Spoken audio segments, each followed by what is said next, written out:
Yes, my spine has the lateral crooked curves to it. I've suffered with this condition my whole life, or as long as that I can remember. And the strange thing is that nobody really knows what causes this condition. I've been working with my scoliosis, doing the Feldenkrais method and movement modality, and the scoliosis is actually resolving itself. It's unraveling, kind of like has layers like an onion.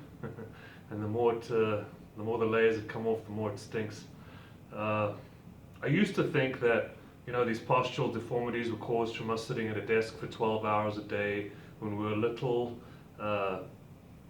All sorts of things. Maybe you played sports, you did some activity, overdid it, and that's what caused these postural deformities. But after working with this condition for 20 years, I've come to realize that it's none of those. It's none of the things we've done ourselves. It's what's been done to us. For those of you, other people that are suffering from scoliosis, it's nothing in your life that you've done. It's something that was done to you.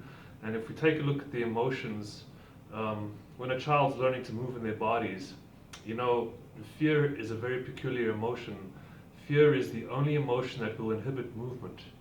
So when we're learning to move in our bodies and we're learning to move all the different parts in perspective to the other parts, and we're in a fear mode because our environment is fear producing for whatever reason, then certain parts of us are not going to move with the other parts. In other words, some parts of us are not going to learn to move in unison with the rest of us.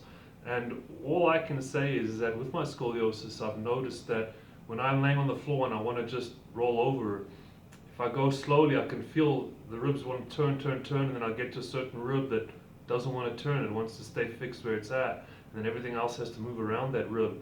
And this process repeats itself in various places along my spine.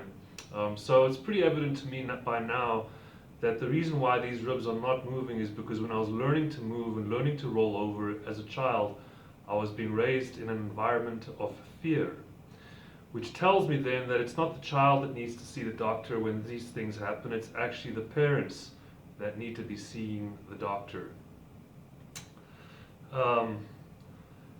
I really wanted to just bring up this topic tonight because I'm going to start filming more avidly on what I'm going through and what I've been going through for the last 20 years as this scoliosis has been unraveling.